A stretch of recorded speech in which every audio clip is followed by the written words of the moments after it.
Cinderella story, out of nowhere, a former greenskeeper now about to become the Masters champion. It looks like I'm a wreck. It's in the hole! Tell them to go out there with all they got and win just one for the Gipper. We have who's on first, what's on second, I don't know's on third.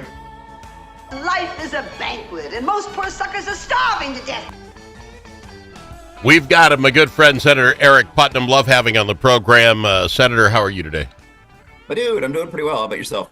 No complaints. Kind of a good day. I'm excited about getting to a golfing, a little windy, but I'm just in a really good mood. When I was setting up things to chat about with my fine senators and House folks that will be on today, I'd like to talk perception gets to be reality in your line of work, which is probably not a good thing. Can we talk about it for a second? I got a couple examples. Perception can be reality, but in politics today, especially with the medias and all the different social medias and that sort of thing, it seems like perception is probably bigger than reality. Let's just throw this out here. You've been in politics how long? 5 years.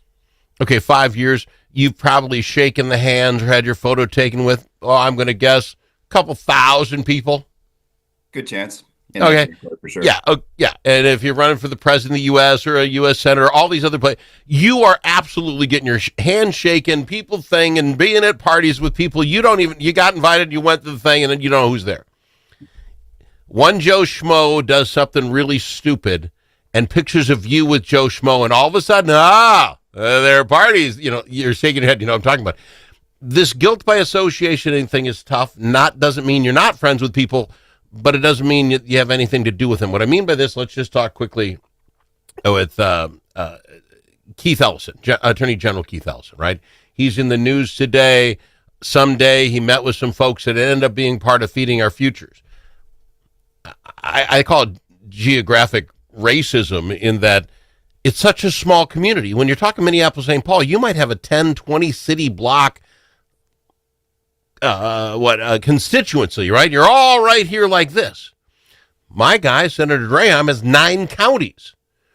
You can show up in a lot. Oh, he was at the Quick Trip with whoever. Yeah, because you live so close together that you might have them. Now, I'm not trying to cut slack for Ellison, I don't, but everything hour-long meeting we hear the thing on, it all could be horrible. Or it could be nothing more. Hey, I'd like to have a meeting with Attorney General Keith Ellison. He takes a meeting. He says, okay, I'm going to look into it. You know what? I don't know that this sounds right to me. I'll look into it. And he does, and then they write checks to his campaign. Well, in a statewide race, he doesn't, how do I put this? In a statewide race, in the 30,000 checks that come in, he's not checking, he doesn't personally handle that, I presume.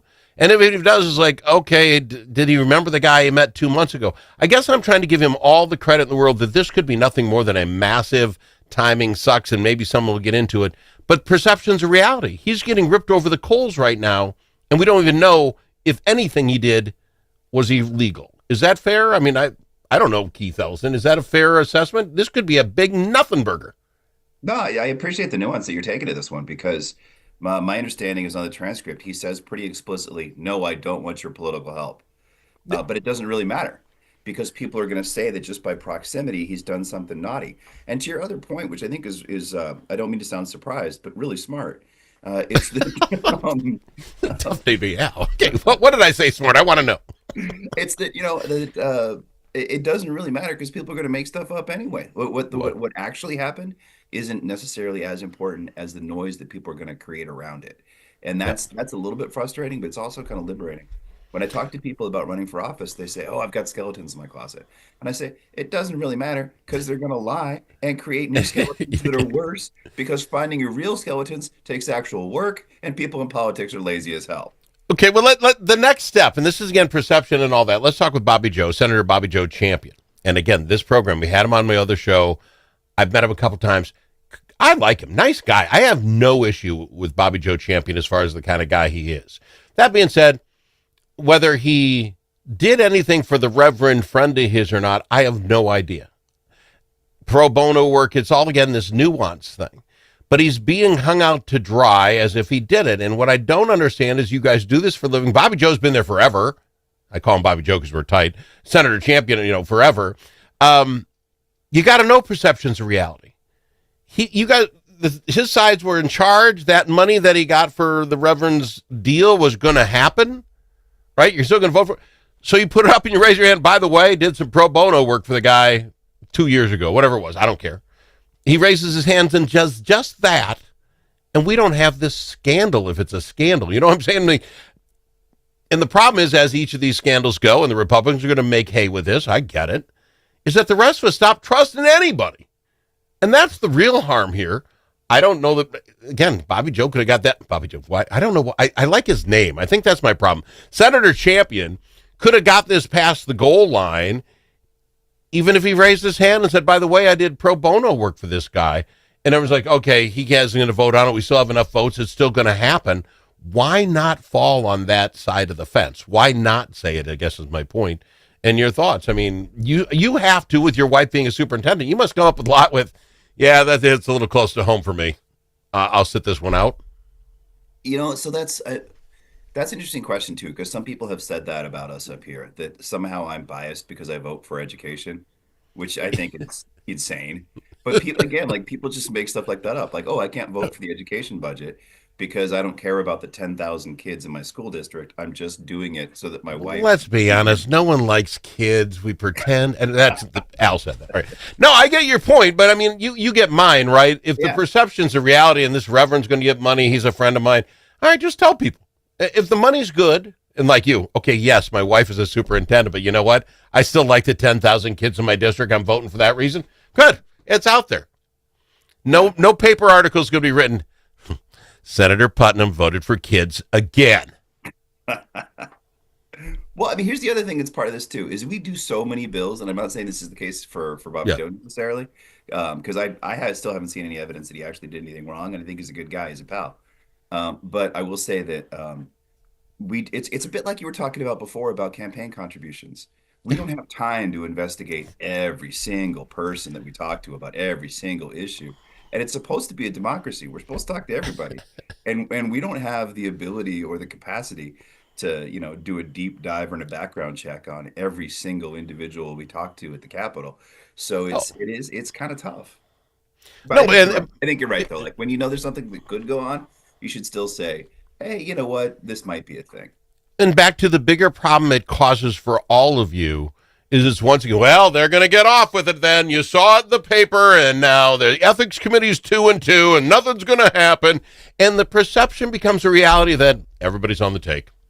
And that's what's driving me a little nuts. Again, Bobby Joe, what a great name. I just want to call him Bobby Joe and not Mr. Champion. Senator Champion, I've met him 2 times, shakes a good handshake, dresses like $1 million, looks you in the eye when you talk to him.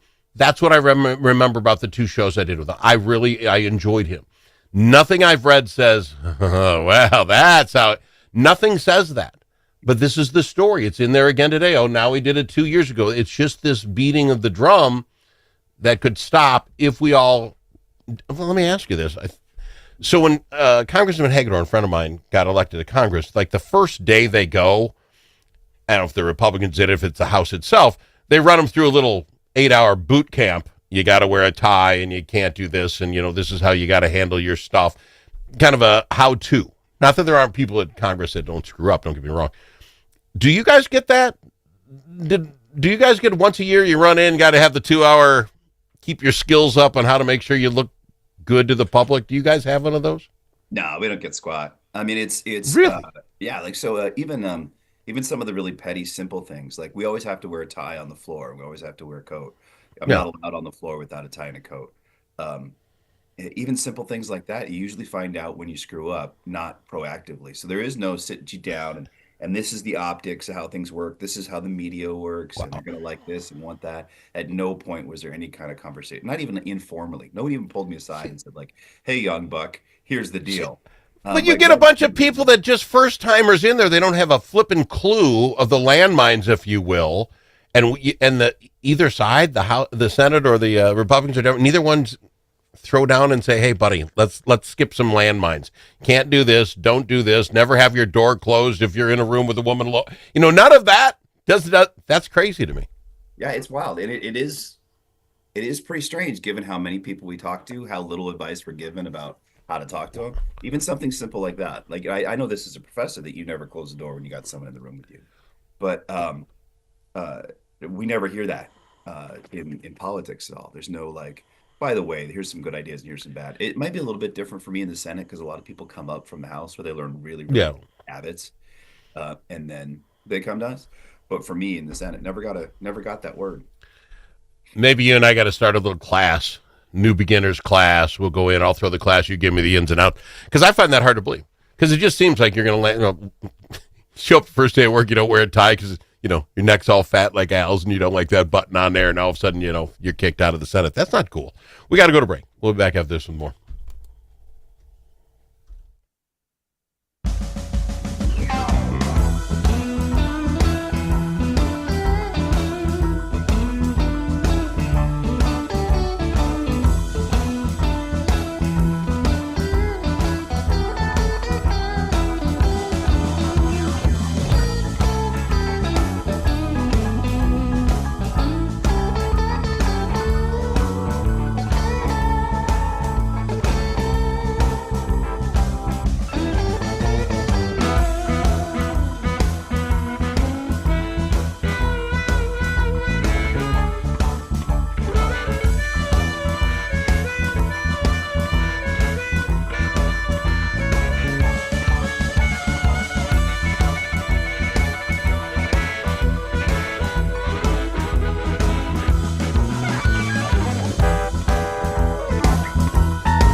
Dust from livestock buildings can be harmful to your animals and to you. Coughing animals can lead to costly vet visits and other serious health problems. Now there's an environmentally safe solution for your dust problems. It's called Dust Lock. Dust Lock can control the dust all summer long with just one application. Protect your animals and your health with Dust Lock. Learn more at dustlock.com. Do you have a closet full of old videos, photos, slides, or films? Regain that space and preserve those memories for future generations. Visit archivinglifemedia.com or call 952-829-8018. See how safe and simple it is to digitize all your media. Gain peace of mind knowing that all those important memories will be saved and can be seen and shared again. Do it today. Check out archivinglifemedia.com or give them a call, 952-829-8018. The Al Travis Show, the last place you can go and hear all sides. Respectful, thoughtful, and grateful. I have no doubt all my fine folks on my side are saying, Al, what are you doing protecting Ellison and Champion? Show me some evidence, we'll talk. Until then, don't let this become a perception problem, because I think that's what all of us have is our perception. And I'll give you this as an example. 100 unionized state workers, according to KSCP, demonstrated outside the Minnesota Department of Health building near the state capitol to draw attention to their contract negotiations and their opposition to back to the office order by Tim Walz. They don't ask me, they don't pay me. This is free advice. Stop arguing that you're upset you have to go back to the office 50% of the time. Most of the rest of the world does not feel your pain. It's a perception thing. I get it. You had nothing. You could do it from home, and now this mean man is making you go to the office 50% of the time. Am I lying here, sir? I get it. It's a change, but COVID wasn't lasting forever, and the poor plumber guy who's made to go to everyone else's house every day and clean up plumbing problems didn't get it. He's not feeling it. He's not feeling your pain. Am I lying? It's a perception problem. No, but I think you're spot on. And I will say that, and maybe this is weird that I'm on this side of this one, but I think we could have done it better. We could have announced it better. We talked about it better because, and I don't know to what extent Governor Walz was involved in this decision, but someone should have reached out to some people before we made this call. And we got a neighbor out here in St. Pat I heard from after this was done. 75 miles is the limit, right? Yep. So she's 75 miles via 94. 74 miles via Highway 10. At Highway 10, as we all know, the time is not the same. But she has to go back to work because according to one path, she's under 75. Yeah. But according to the reasonable one, she's at 75. It's just messed up. This is an unfound. This is ripping Mr. Walz, Governor Walz. So if you're going to decide this, it's time to call the COVID time on. We're going to get people back. To try to split this baby in half and go 50%, it ticked me off because I didn't know we were out still at a Hondo. I thought we had gotten back to work. So now the right side's like, what the hell are you talking about? You ain't been working. And the other side is mad because it's 50%. He either doesn't do it or he makes it 100% because he ticked off everybody. Name a side that isn't, what do you mean you only got to go back half times? I mean, you know what I'm saying? He screwed this up on his own without any help from anybody else, my opinion. One last one. You teach for a living, correct? I don't know what you call a living, but that's my job, yeah. Fair enough. Century College guy, you see these ghost students story in the St. Paul Star Trip. Yeah. 15% of the kids that were going to the Century College in 2023 weren't going to the college. They were ghost kids. They're just in their parents' basement, signed up for thousands of classes across the country and getting checks. That ticks me off. First off, that can happen. Second one, the guy says the only way to really get around this is make sure everybody has to at least show up to the first day of class so he can see him. But that'd be a lot of work, he said.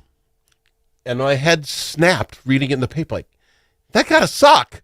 But if that saves me 15% of all this federal money, Al's okay with it. I'm old school. Remember back in the day before computers, I had to go to class every day. So your thoughts on, can we not fix 15% up? Not showing? It's bonkers. I'm on the higher ed committee, and we had a couple of hearings about this session because it's not something people have talked about before. I've been ghosted by students, but I didn't know there was such a thing as a ghost. That's a whole different concept. And this idea that you're just going to sign up and then pocket your scholarship money or your tuition dollars, yep. That's so crappy. So I'm 100% with you. Like, have them show up on the first day of school, then they can disappear. But you got to be there the first day to make sure you're a real person. We did put together a task force because that's what government does, right? We put together a task force to figure out what this is, and we put some money in it to study best responses. Even the Zoom thingy, if I'm in my basement taking this class and you're the professor, okay, you got to Zoom in with me once a week. I just going to need your shiny face and see you sit there for an hour. Well, if everybody did that, these guys don't have enough hour in the day to be signed up for 4,000 classes at the same time. You can whittle them out. I mean, it just can't. I get technology. Kid don't have to go to class. I'm not against it, but you got to go to class. There's got to be a way.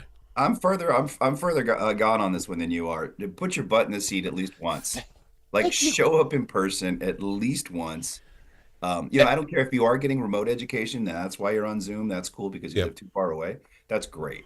But you can still make it on the first day once, and then go away. That's fine.